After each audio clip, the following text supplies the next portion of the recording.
আজ ছিল আমার পিসি বাড়ির তৃতীয় দিন। সকাল সকাল উঠে আমি বিছানাটা গুছিয়ে নিলাম। তো আজ আমার পিসি গেছে ডাক্তার দেখাতে, তাই বাড়িতে কেউ ছিল না, আমি একাই ছিলাম। তো গিয়ে দেখি যে জলের বোতলগুলো সব ফাঁকা, তো জলের বোতলগুলো সব ভরে রাখলাম।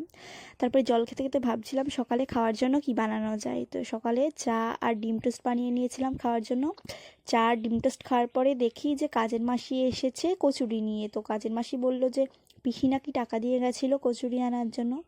তা আমি তো ডিম টোস্ট খেয়েছিলাম, তারপরে কচুরিটা খেয়ে নিলাম এনেছে যখন।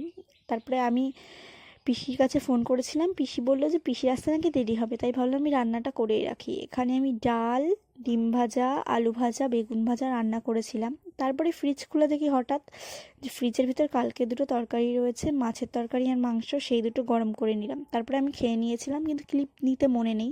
তারপরে বিকালে চলে গেছিলাম ছাদে, ছাদ থেকে এসে খেয়েছিলাম চাউমিন। চাউমিন খাওয়ার পরে দেখি যে রাজু মোমো নিয়ে এসেছে। মোমো খাওয়ার পরে রাত্রে আমি খেয়েছিলাম বিরিয়ানি। তো আমার দিনটা আজকে এইভাবেই কাটলো। দেখা হচ্ছে পরের ভিডিওতে।